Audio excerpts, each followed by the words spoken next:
Chers auditeurs lecteurs, M. Filament, en studio 3N4D. Visiblement, le pranayama que vous avez fait génère ce phénomène de trou noir.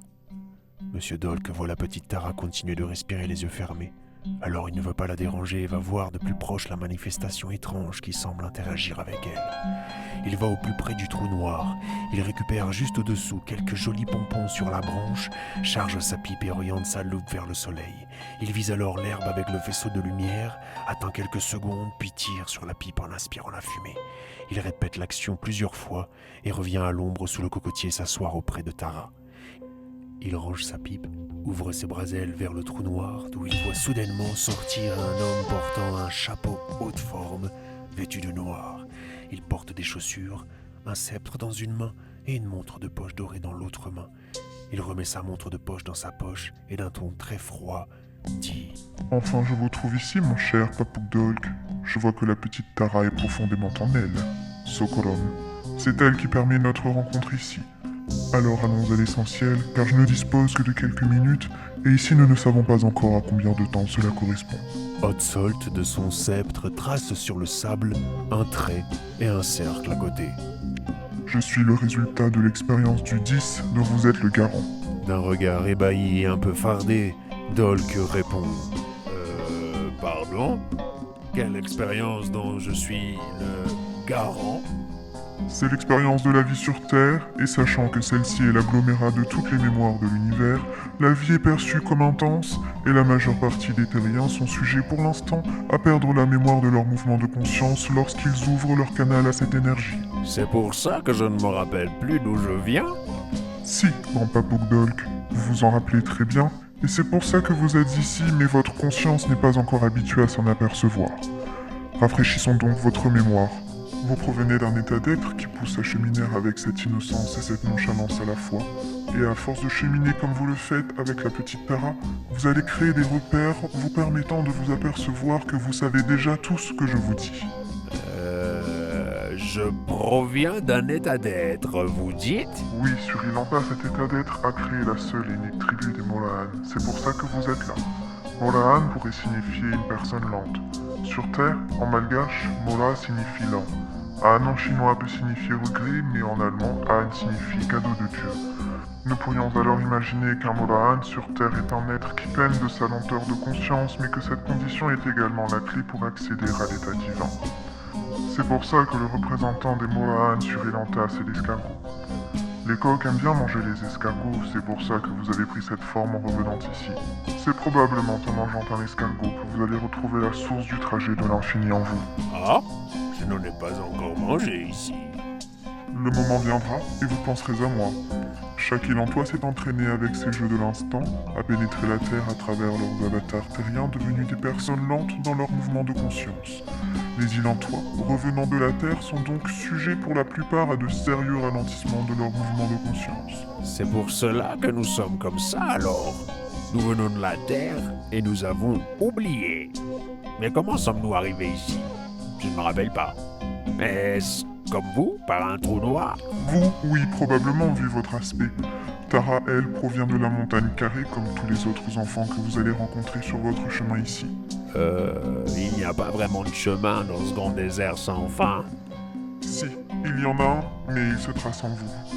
Ne cherchez donc plus à errer de nouveau dans ce désert, sinon vous continuerez à vous perdre en vous. Par contre, si le chemin en vous devient plus clair, alors vous verrez les civets d'or se bâtir autour de vous par la simple force de la résonance de votre réalité dans la matière. Rassurez-vous, votre âme a déjà fait ce trajet en pénétrant la Terre. Ah bon ? J'ai fait ça, moi ? En vous incarnant sur Terre, vous êtes allé en fait à la source de la vie. C'est comme ça que vous avez rejoint l'unique tribu d'Ilanta. En faisant ce trajet, vous avez insufflé un mouvement cosmique des plus importants. Ilanta est en train de se phaser en ce moment même à la dimension de la Terre, créant ainsi une nouvelle ère. Sur Terre, cela prend des siècles. Ici, sur Ilanta, ce même temps est perçu pour l'instant comme beaucoup plus court.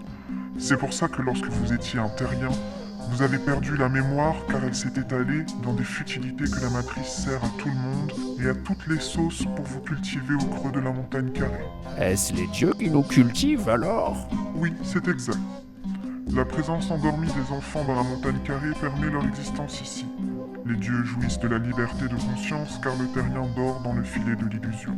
Et qui m'a poussé à me délivrer, moi alors, si je suis ici? Pour vous, dans Papouk-Dolk, il s'est passé quelque chose de particulier. L'écrivain, dans un trajet de conscience sur Terre, aperçut la clé zéro de la matrice et celle-ci m'a été attribuée. Elle permet d'ouvrir toutes les portes de chaque dimension comme celle entre la Terre et Ilanta. Encore faut-il trouver la porte. En entrant dans la montagne carrée, un dénommé Keisha a réussi à activer une des portes. C'est ainsi que j'ai pu enfin me servir de cette clé. Votre âme a pu donc s'y glisser et arriver ici sur Ilanta. L'écrivain vous a trouvé cette nouvelle forme de coq humanoïde, car sur Terre vous allez trépasser. En passant par cette porte, vous avez enclenché un mouvement cosmique provoquant la libération de l'être suprême sur Terre. Comment je peux faire cette chose-là? Vous l'avez fait de façon non préméditée, avec innocence. Comment vous dire? De votre vivant sur Terre, vos proches et votre médecin vous ont diagnostiqué une maladie appelée Alzheimer. Or, en réalité, vous vous êtes mis en phase d'entase et avez offert la possibilité à votre petit-fils à ce moment-là d'ouvrir ses capacités de stockage, catalysant ainsi l'intensité de l'énergie de l'être suprême au cœur de l'être humain. Grâce à votre cri de coq, vous avez donc non seulement transmis l'information à l'écrivain qui est votre petit-fils, mais aussi à vous-même, ici perdu dans le désert d'Ilanta. Je viens par ce trou noir incarner l'énergie de cette connaissance qui vous revient donc tout naturellement. C'est pour cela que vous avez l'allure d'un homme coq et non d'un enfant. À vrai dire, c'est l'écrivain qui joue avec son subconscient, piochant ainsi dans les souvenirs qu'il a de vous sur Terre. Ici, l'écrivain vous a créé à l'égal de ces dieux qui cultivent les terriens. Mais vous allez les pousser à se libérer par eux-mêmes de cette illusion. Vous comprenez? Je crois bien, oui. Je reste toutefois submergé par l'information éblouissante que vous portez en vous, mon cher monsieur. Portez-vous un nom? Mr. Hudson, pour vous servir. Cela veut dire littéralement en anglais « c'est le chaud ». C'est nul. Mais l'écrivain, en m'appelant ainsi, a voulu jouer avec son nom de famille, Chaud-Salé. Aussi, sur Terre, lorsque le créole réunionnais touche quelque chose de chaud, il dit « Aïe, ça l'est chaud, t'es ». Grand Papouk-Dolk reste sans réaction et Mr. Hutzold poursuit. C'est du verlan, quoi. Bref, salé chaud, chaud salé. Et c'est vrai que c'est assez chaud de descendre sur Terre. C'est tout comme l'enfer là-bas. Vous savez, ils marchent avec des chaussures comme celle-ci, leur coupant de la terre. C'est ainsi que les dieux issus de cette culture terrestre, pour entrer en cohérence avec cette réalité, ont ordonné à la matrice « chaussez-les ». Et les voici donc dans cette expérience de se couper de la terre. Ils croient donc se déplacer mais ne font que se perdre à ne plus être ancrés. L'âme de certains ont su malgré tout se frayer un chemin dans les méandres de la montagne carrée. Certains humains revenant avec la mémoire de la Terre vont donc arriver ici empreints des comportements de là-bas. Ils sont même peut-être déjà arrivés au moment où je vous parle. Ils s'incarnent dans des corps d'enfants comme Tara. Tout dépend de la maturité de leur enfant intérieur sur Terre. Ah, c'est pour ça que ce mouvement d'arrivée de ces enfants humains perturbe tant la présence des dieux ici.